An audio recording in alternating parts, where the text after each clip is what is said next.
Well, everyone, hello. This is Jeanne-white from Social Connections on Passionate World Radio, and I know I speak about this all the time that we are doing a series, for different caregivers coming on and telling their stories of their day-to-day struggles and what goes on as a caregiver for a loved one that has Alzheimer's. And today I have Helen Jenson on, and she is the caregiver for her husband, Jim. And she's going to talk about a few things, and I believe one of them would be, I believe Jim has the Lewy body dementia. Welcome, Helen.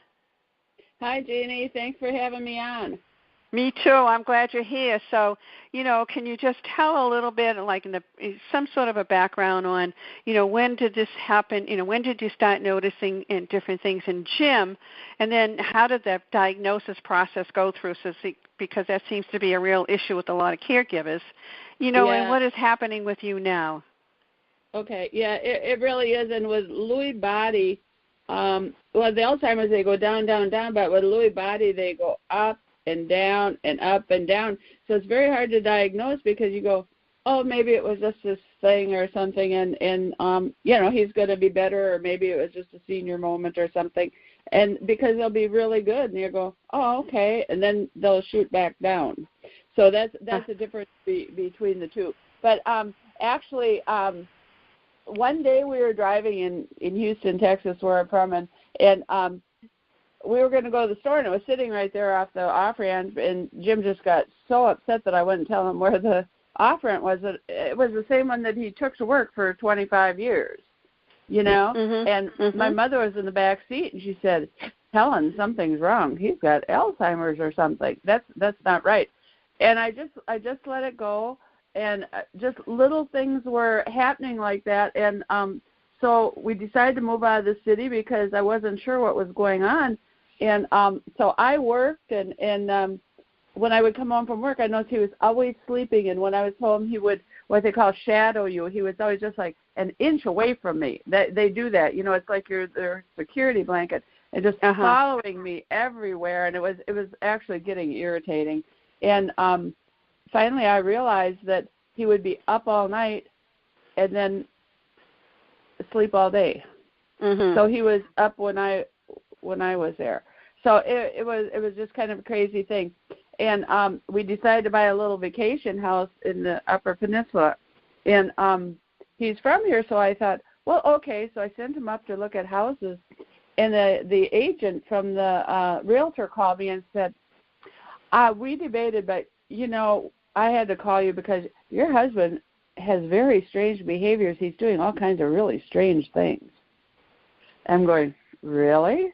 Really, yeah. Yeah, he's a little off here, And I thought, well, that was a pretty bold move. I better pay attention. I was working long hours, got home after dark. And so I started, and I thought, wow. And then I realized that he was forgetting, and he started repeating to the point where people were getting irritated and kind of like, oh, right, nobody wanted to talk to him anymore because it was so irritating. And I thought, there's a huge behavior change going on then. Oh, totally.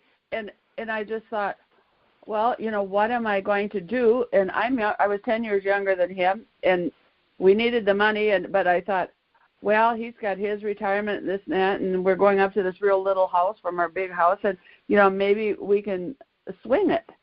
So we came up here and started redoing this little house and living here, and he was actually on a lot of tribal committees, big committees for constitutions, all kinds of things. I mean, very bright, sharp guy, physically in good shape. And people would say, there's something wrong with him. Well, he started the repeating and all that kind of general stuff that you see on, Alzheimer's people. But he started shaking quite a lot. And people with Lewy body, a lot of times it tends to go along with Parkinson's, or people with Parkinson's tend to get Lewy body. And they will start to shuffle, and they will start to shake, like they're trying to drink their coffee and it's shaking. Their hands will start shaking. And I thought, well, I don't know. He's just shaking a lot. At this point I had no idea. But then at night,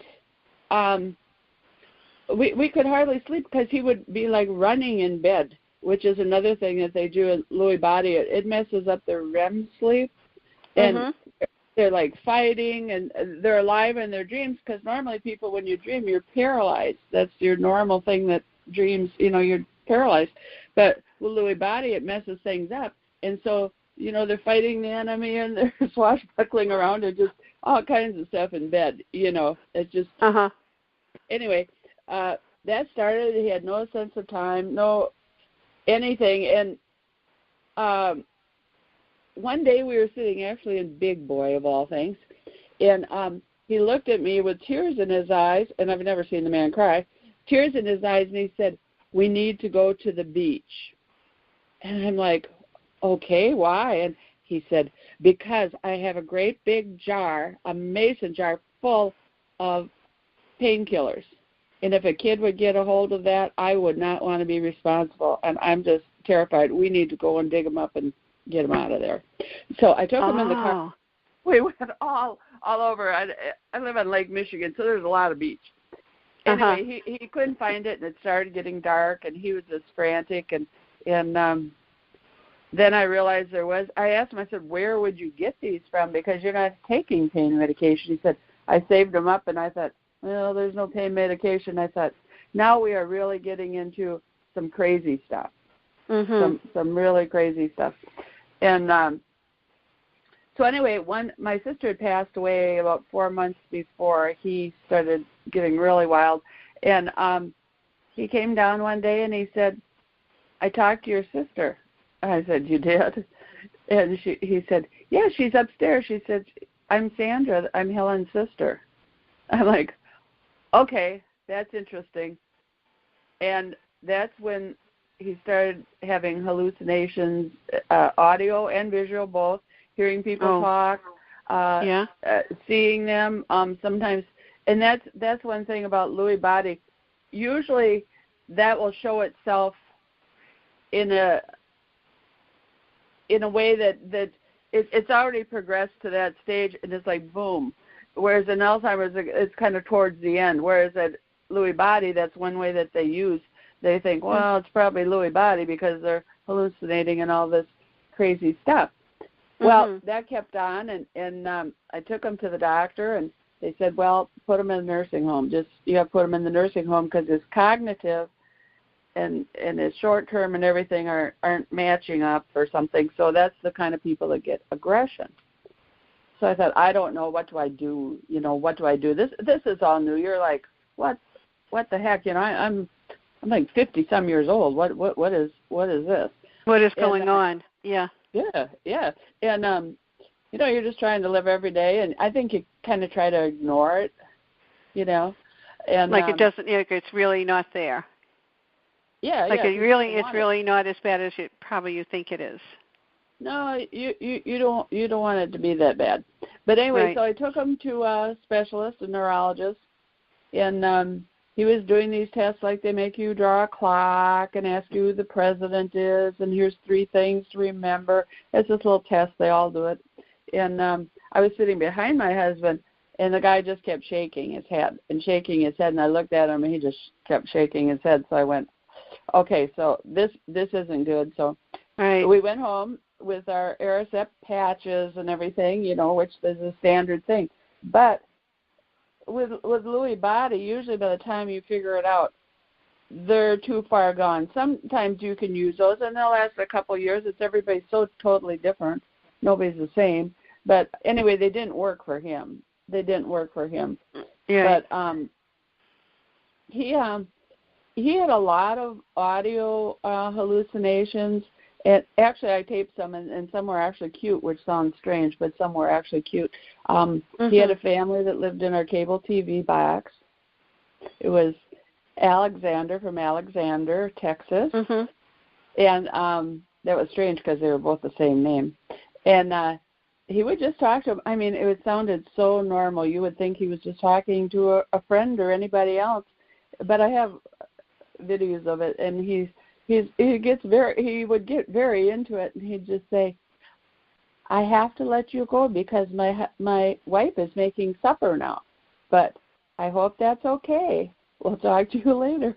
And then he said, I talked to Alexander. He said it'll be later so we can have supper. And I'm like, okay. Well, all right, yeah. And, so you kind of like, well, it's not hurting anybody, but this is really different, And extremely different from what I've heard from other from other caregivers. This is probably the first time I've actually talked to anyone with talking about Lewy body as much as you are, Helen. Oh, well, I'll tell you, after that, and sometimes they do this too, after the cute hallucinations, what started to happen was he started to have aggressive ones. People upstairs would say, you've killed my sister. We're going to get you and your wife because you've killed my sister. And he would come down and he'd say, I never killed anybody. Why do they say I killed their sister? I don't even know their sister. And he would be very sincere. Like if you heard him, you would just think he was just on point, And right.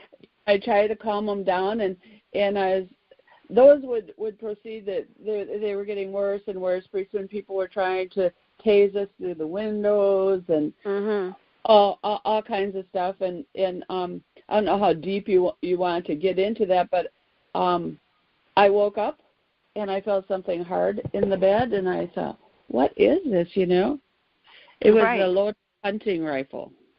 Oh, dear. Okay. Yeah. Okay, that's serious.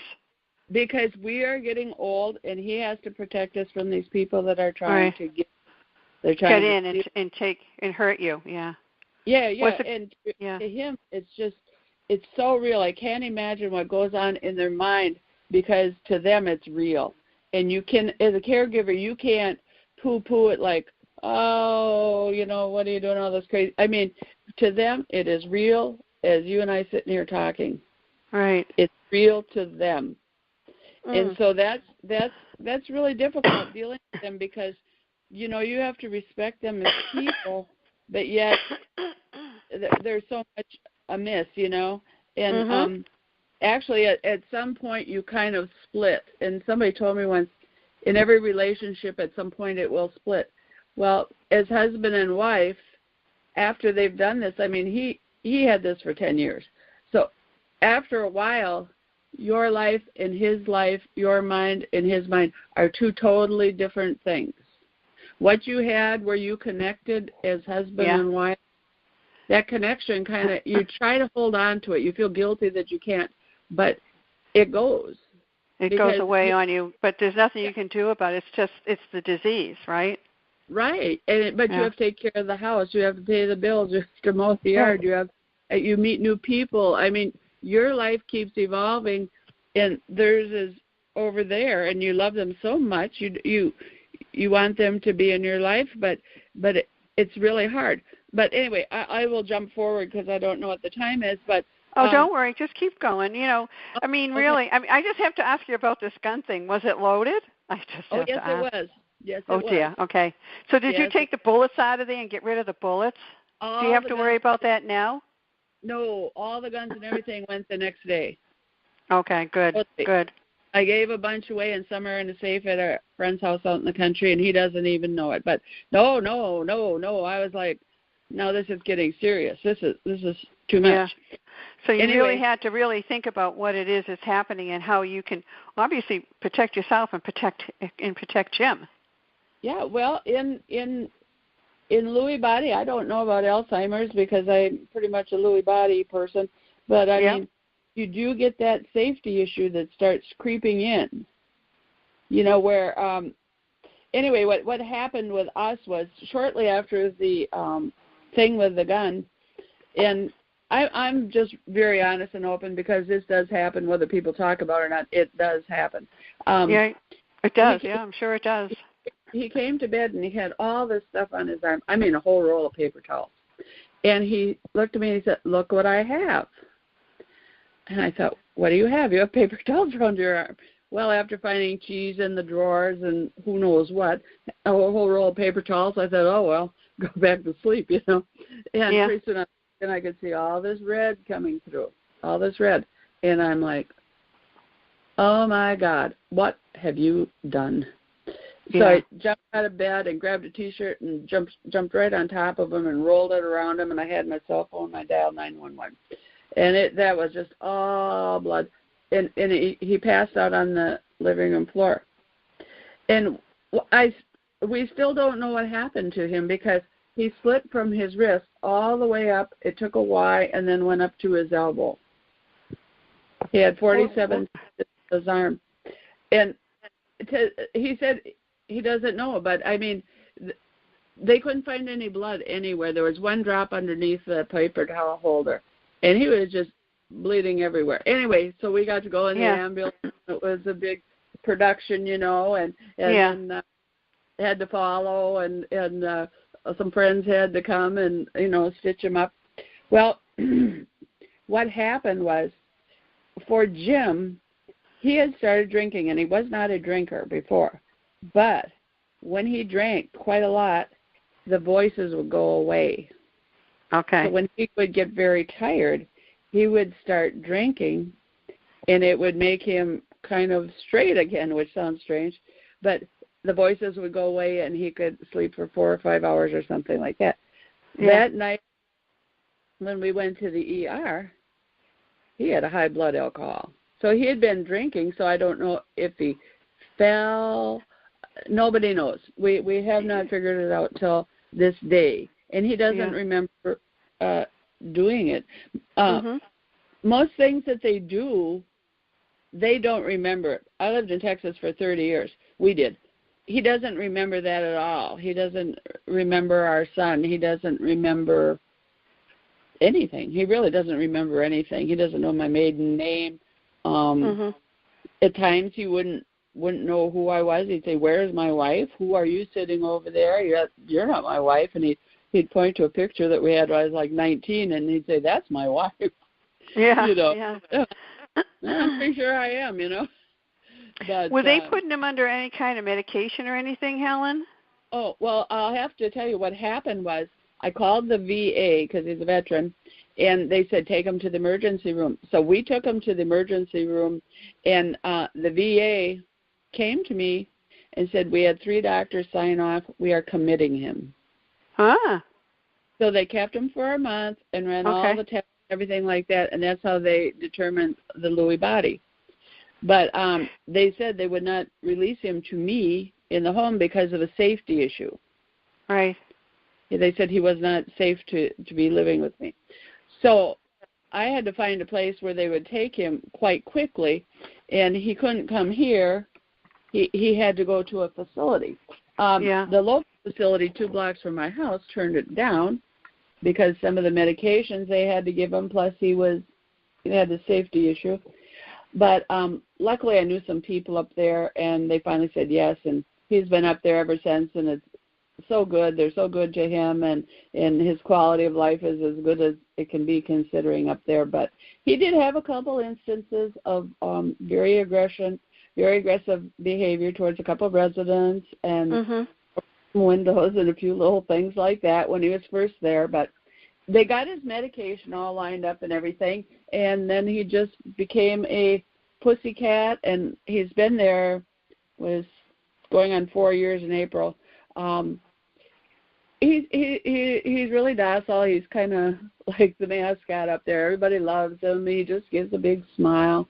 But it's kind of hard because the nerves and everything to his ears have gone from the disease, so he can't hear anything. But he's he's getting used to it. He can read my lips a little bit. And another thing is, now that he's calmed down with all the hallucinations and everything, they've taken him off all of his meds. That's good. That's good. Yeah. Well, good for him anyways, too, Right. Well, with Lewy body, that's a different thing, too. They don't react well to a lot of medications, so they have to have totally different medications than what they would give an Alzheimer's person.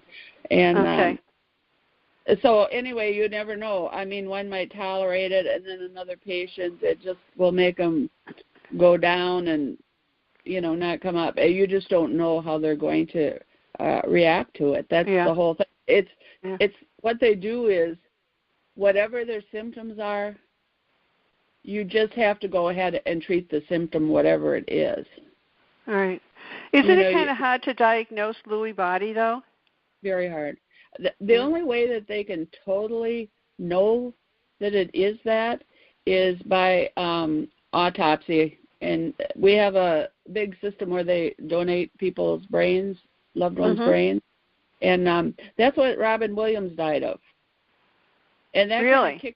That kind of kicked it off because she had an autopsy done for him, and they found Lewy body, and, of course, she worked and got that out in the public. So it's becoming more prominent because people are putting it, like, in the obituaries, and they have these brain banks and things like that because you really don't know for sure.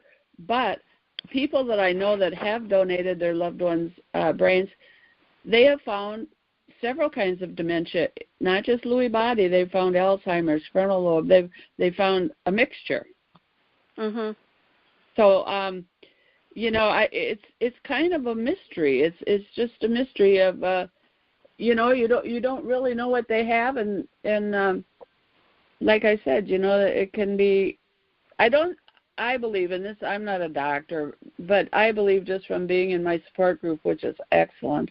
As to say, Betsy, but I just believe that I don't know if there's anybody that's going to turn out with just straight Lewy body. Yeah, there'll probably be a combination of things you're saying. Yeah, that's a shame. But can I just ask you, but how are you doing now? How are you doing, Helen? Well, I'll tell you right now, my husband is in the kind of the last part of it. They don't have stages. Alzheimer's has stages. Lewy body, they call it the roller coaster because it goes up and down and up and down. He was bedridden for 4 months, and now he's hiking the halls. So, but they say he's in the last part. So I have him now just on pain medication, a patch, and now they just increased it yesterday. So I'm kind of at the point where I'm having to make these huge decisions like, do I want him to live longer, or do I want him to live for a shorter period of time with no pain? So it's kind of where guilt gets you. Well, those are difficult things. I'll have to tell you, my dad, when he had Alzheimer's, he was really bad, and for my mother's protection and his protection, we had to place him in a nursing home, which honestly, I have to tell you, it was a terrific nursing home, absolutely terrific. Right. Never had to worry, But there came a point when he couldn't eat, and they wanted to put a tube in him, a food thing. And that's a big decision. Do I or do I not, And then one day my father was coherent. One day, and that's the day I went to him. And I started talking to him. I didn't realize he was understanding what I was saying and about the tube and stuff like that. And all of a sudden, my father, I never saw my dad cry. And then, but there were tears coming down in his eyes, tears, and his head was shaking no. So he more or less made the decision. Yeah. And we didn't put it in because then I felt, am I keeping him alive for me and my mother and my brother and sister, or am I keeping him alive for him? What would he want? And I know that people, I know that I wanted my father to have dignity in death. Is it a hard decision? Yes. But we made it. But I believe my father in some way helped out with it. And he died shortly after that. Well, Jim. So Jim it's not an easy decision. Everyone has to walk their own road on that one. Right. Well, we signed papers for no resuscitation or anything. We talked about all that beforehand. When I don't know if he understood or not, but we did. And being married for 40 some years, we talked about it. But he doesn't want to eat. He loves the Boost drinks and things, and he's so happy to get those in that. But getting him to eat is just, he doesn't want to. Once in a while he'll eat a piece of bacon or something, but really he doesn't eat. And the doctor explained it to me, and I've heard through hospice, is when your body is shutting down, it can be even 6 months beforehand, it doesn't know what to do with the food or drink. And when you try to force it in them, it's actually causing more pain and stress because they don't want it. She said it would be like if you ate a huge Thanksgiving dinner and a whole pie, and somebody said, "Hey, let's have a piece of pie," and they go, "No," No, yeah. Because in their mind, they're full. Mhm. And he has had problems with that, and I think many of them do. They don't know if they've eaten. We've went to restaurants early in the disease, and he'd say, "Yeah, why aren't we going to order?" And we just finished eating. I don't think the brain comprehends if they're hungry or whatever. The only thing that he really comprehends is everything is either hot or it's cold, or it could be red, and that means hot. And right now he's just cold all the time. Lots of blankets, lots of everything, and he really doesn't want anybody to hug him. They say, just love them. He doesn't want me to hug him. He doesn't want to be kissed or anything. He's in pain, and that he wants to sleep. He doesn't want anybody fooling with him. And when he is in the mood, he'll let you know, and he'll get up or he'll wave he'll do at something. You or something Yeah. like that. But he'll make a gesture or something like that. Yeah. It's really a cruel disease, really very cruel. I'm sure all diseases are cruel, but this takes away everything mentally. Everything is gone, and that affects him. He doesn't know. Like my friends, I just lost 2 friends, and at the end they didn't know. And it's like, they're in there somewhere, but you're not sure where. And it's just a shell. Actually, that's all it is. Yeah. And the thing is, too, Jeannie, once you put them in the nursing home, I think some people think, well, they got them in the nursing home, so now you can really sleep and catch up on your housework and things you meant to do because you were caregiving at home. But it's not like that. Once you get them in the nursing home, they're calling you, and you have to run up there, and then they fall, and and you lay awake thinking, oh my God, that looks terrible. They're all black and blue or whatever. Because those things happen in a flash. They can't help that. And yeah. Well, that happened with me with my last friend here, Terry, that passed away. She used to call me at all hours of the night. Oh my God, I was so exhausted. I really was.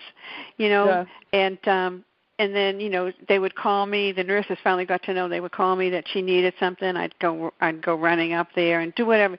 It's it's a constant. Whether they're at the home or a nursing home, you're still working it. You really are. Oh yeah. And I feel sorry because there's a lot of caregivers. I know there's some in my group, and they have had to drive a long way to go to a nursing home. And I'm very fortunate because mine is only a few blocks away.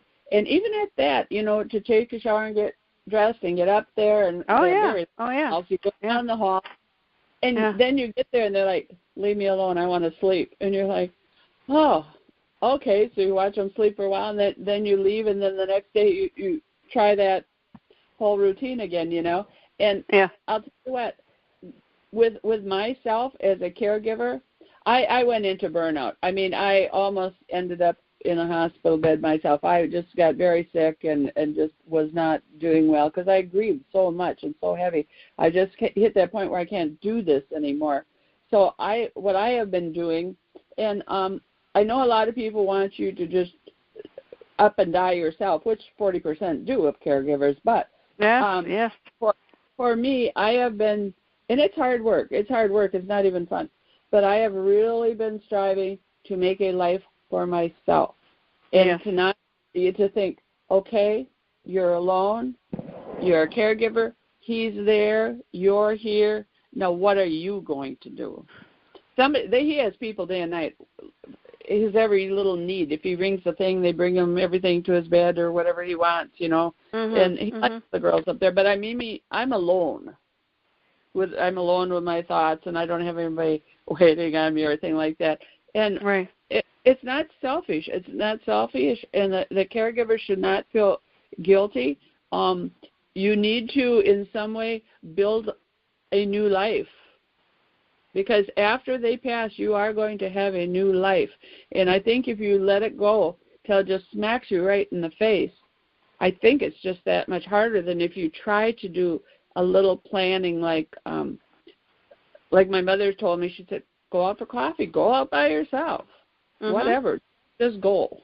Just go and do it. I mean, look at me. I mean, I am fine. I mean, I live alone and stuff, but I'm always busy. But it'd be nothing for me. I got some great coffee shops where I am. Nothing for me to bring my iPad and my phone and go and sit in a coffee shop and talk to some people I get to know. Yeah. And you life still, as hard as it may seem, life still moves on. That clock keeps ticking.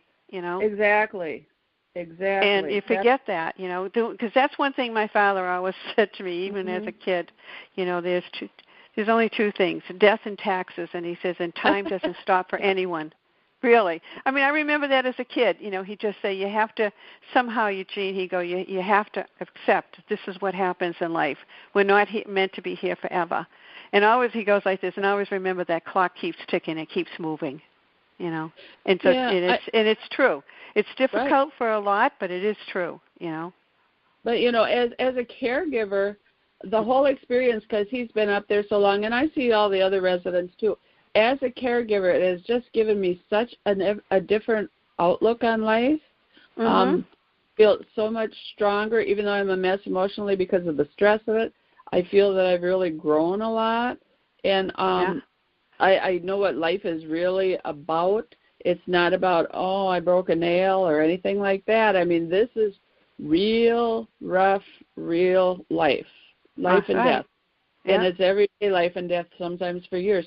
And it really does. The personal growth that you have is tremendous, and it's painful. The growth is painful. The people passing away is painful. The changes, the things you want to share, and you're not going to. The whole thing is just painful. But you're learning through the pain. You are. You are learning through it. I mean, for me, Helen, for my two friends that passed away, I've known these two women since grade school. And they would, how you have this really strong friendship with some women, really strong, that you can tell anything, your darkest thoughts, anything, and you can really, I don't have that anymore. I mean, I have friends, but I don't have that kind of relationship that I have with these two women. And so I can feel that women feel the same way. I mean, they've lost their partner, the one that they could speak to on anything, and it's that part is hard, But, and as an older woman, you go, these relationships have taken me 40, 50 years. Where am I going to find somebody to start all over and have that, when you're with your husband since you're young, you go through the hard times together, trips and inside jokes and I mean, so bonding to do that again. And I'll tell you, another fear as a caregiver that I have had, Jeannie, is I don't want to be around somebody that somehow at my age, I'm getting older, that is going to be sick or something that, I'm going to get close to them, and then I'm going to end up being a caregiver again. It's just like I'm just not ready for that. And the chances of that happening just make me draw back sometimes from some people, because I'm thinking, hey, I have a very close friend whose wife died of Alzheimer's, actually, and he was caregiver. But he just has pancreatic cancer, and his kidneys have just shut down. And he was somebody that I could talk to, and because he understood, because he had been a caregiver. And I thought, I always didn't want to get close to that person. And I told him, I said, it scares me too much, because I know you're sick, and that scares me. He says, oh, well, I'm going to do this, and I'm like, no, and he understood that. But I mean, it's just, you are a little afraid of getting too close to the flame again, because it'll leave a big impression on you. It does. It's horrendous. It really is. Right. And I know we wanted to. I got another 10 minutes, so you wanted to touch on burnout a little bit, right? Yeah. Or have we already been talking about burnout? Well, part of it, but I'll tell you what I really wanted to talk about. That was part of burnout is because we have what they call anticipatory grief, which means we start grieving as soon as we know they're mentally gone. So that means if they're gone for, say, 4 or 5 years, 10 years, whatever, the caregiver is in grief mode all that time. And that takes a heavy toll on you. It isn't like when somebody dies suddenly and you grieve, and then in a year or two you start kind of seeing the light again. This is many, many years of heavy grief. And another thing is you have that anticipation. You don't know, when are they going to make the phone call? When is he going to go? When is right. everything shot out of the water? Can I go here, or will they call me if I go to visit my mother? Or I mean, you're just kind of on edge all the time. Plus, you don't know when that grief's going to hit you. Like, I went through the house and somebody had cleaned out the clothes for me here. I found a whole closet full of more clothes because they didn't look in the closet, and it was just like, it just takes your heart straight back down to the bottom once you feel that, oh, okay, now I've kind of gotten myself together a little bit. But no, you're not together at all. You go right down in a flash, and it just wears you out. And they say that 40% of the caregivers die before the loved one does. I've heard that too.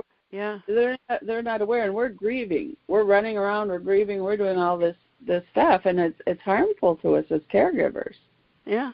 Well, isn't it a saying, you lose them twice. You lose them first to the disease, and then they'll lose it. It's twice that they're grieving. Totally. It's probably one of the longest goodbyes for a human being to handle, really. Yeah. Well, my husband was bedridden for 4 months and wouldn't eat but liquids, and they said he was going to die. I was all prepared, and actually I was at peace with it. And they moved him to a unit where they, people were bedbound and everything with another guy that was passing away. He was there 3-4 days, and he got up and he says, "What's to eat?" Wow. So I had grieved, and I had come to terms with everything. And then suddenly he's back, and I think I was almost a little angry that, oh no, I've already done this. Now you're coming back, and no, I've kind of come to terms now, and now we're starting all over again. And Lewy body does that; it goes up and down and down. Yeah, it just drives. But what happened is, the reason why I'm so close to that is because I did have caregiver burnout and what they call like a PTSD that you get from caregiver burnout. And luckily the VA, because Jim was a veteran, gave me free therapy for it because I got it taken care of a veteran. So that must have been so helpful to you. And is it still working for you? I could probably go back. The closer it gets to the end, once they said that it was getting the last half of the last half, I'm thinking that I'm going to go back. But that's another thing too. Caregivers should not be afraid of having to go on medications. Many take medications for anxiety and depression, and it's just a time in your life where go see your doctor, make sure everything's fine with you physically, try to keep up with everything. If you need meds, well, then you need meds. Just take them and don't give it a thought. Yeah. You need to do that because it will break you if you don't. Everybody thinks they're strong, but it ekes away. It's like chipping away the whole time. Yeah. It chips. Yeah, I'm sure it does chip away. It did for me, for my two friends. And I'm just talking because they were my friends. I'm not walking in anyone else's shoes, just my own. And I was totally at loss. Because it was my father was about 30 years, but these two women, were part of my life. So it's not easy, but I think caregivers need to really speak out, and I think by talking like this, like you're talking, and Betsy talks, and Cassidy talks, and Tina, and they put their stories out and tell it like it really is, really. Right. Well, there's so many people that don't want to talk about it, and there is a lot of unpleasant things, but it's real life. That's why don't want to hear real life.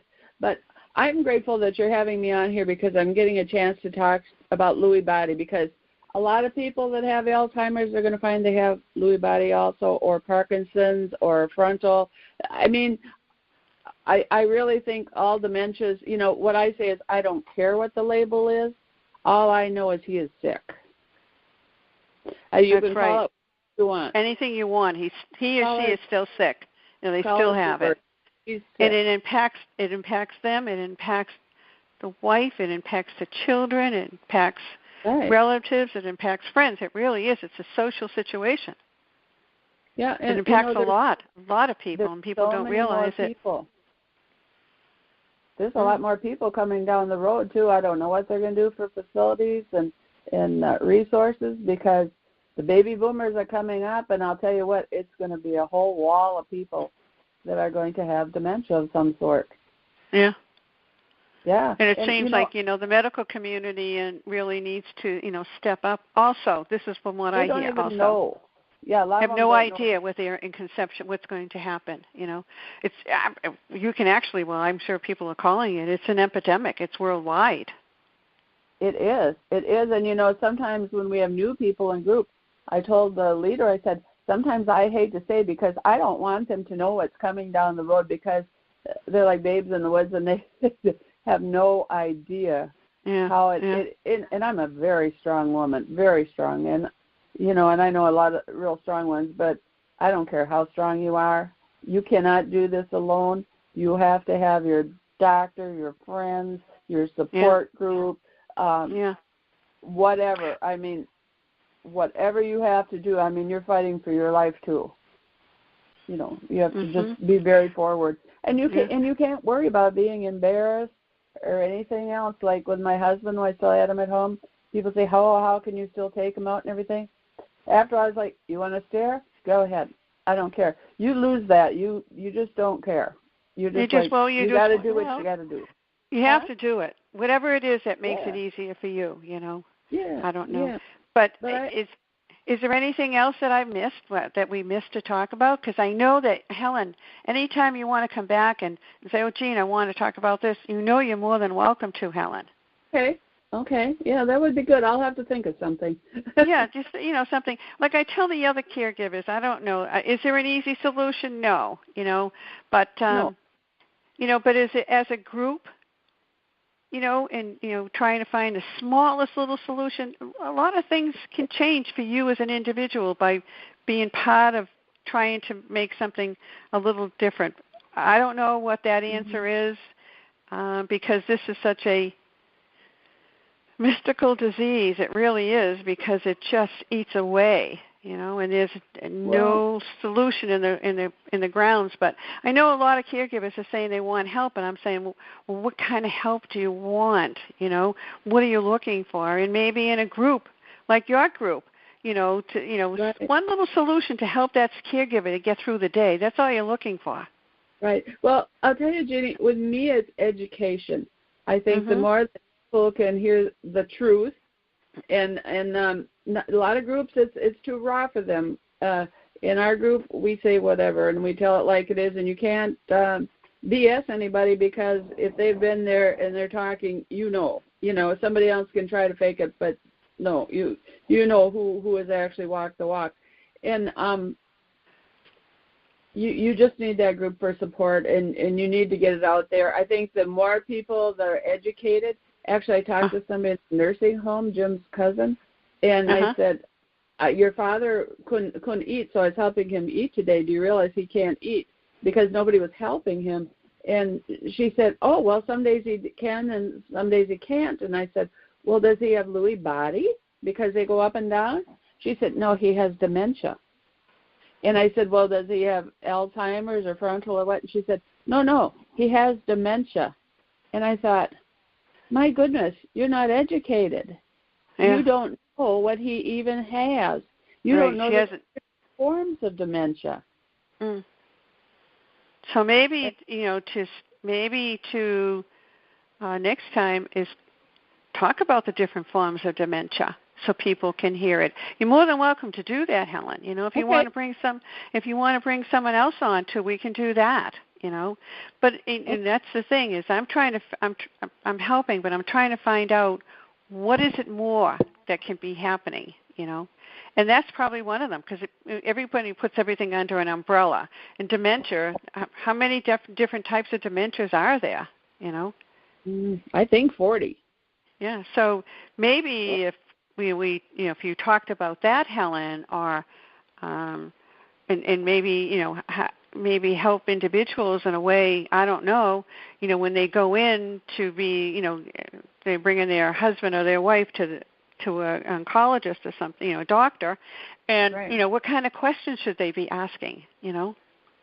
Right. What kind of tests are they going to do, and why are they doing it? I think those are important things, so they can truly some way understand what type of a disease they have as a dementia. Right, right. And you have to be so strong, and you have to read up and know what you're talking about, because you can go to some doctors, even neurologists, and they really don't know that much about it. I mean, ladies, men in my group, they know what they're talking about when they go in there, and they get so much better care and service because they know what to ask and they know what's going on. And when they go to the doctor, if the doctor doesn't know, they know. It really helps. It really helps so much. Well, what's happening here in Massachusetts, they do have just a new law, and it hasn't really impacted anything yet, I don't think. But it is where the doctors and the assisted physicians, nurse practitioners, and nurses need to be trained further on how to handle the diagnosis of a Alzheimer patient, and how to handle it, and how to move forward in it, and also to help the caregiver to understand. So somewhere along the line, at least this started here to make the diagnosis. It takes months and months and months for diagnosis to come. Oh, yeah. Yeah. And it's slow, but I do think we're making an impact, and it's getting out there. And especially with Lewy body and some of the other ones, they don't have an ad on TV.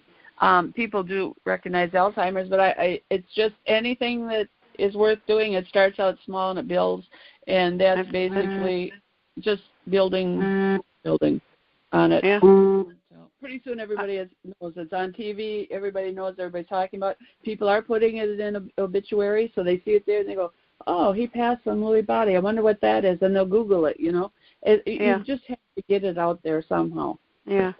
Well, I think if you want to, if you can think about something and talk about the different dementias down the road, another couple of weeks or so, and do something like that, and some form of education to at least people to know. And I think for them, suggest sites to them to go to read about Lewy body or, different forms of dementia, and make them sure that they're at least wise enough and informative enough to be of assistance when they take their loved ones to the physician. Okay. Neurologist. I have some good things already. Okay, all right. So why don't we plan something in a couple of weeks? I'm just really busy right now, but in a couple of weeks, let's do something, and and then we'll put it out there. It's all I'm willing to help just to put this stuff out there, and if I can reach one person, I'm thrilled. I appreciate it. I feel the same way. I appreciate it so much, Jeannie. So I'm glad I helped you. Before we leave, do you have any words of wisdom or anything to the caregivers that are listening? Don't be afraid. Don't be afraid. It's real life, and you're stronger than you think you are. Don't be afraid. Just keep going forward every day. Just keep going forward. It's all you can do. All right. Well, Helen, I want to thank you so much for being on the show today. You're very informative about, for me, for Lewy body. I didn't even know that thing. I've heard about it, but never really paid much attention because I just thought it was under the umbrella there. But I've learned a lot with these series that I'm doing, and I want people to be aware that this is life, true life. But I want to thank everyone for listening, and thank you, Helen, again. And I want everyone to have a good week, and I'll see you on the radio next week. This is Jeanne-White again from Social Connections on Passionate World Radio. To make a change, you have to be there to be the changer. Thanks again, everyone. Bye now.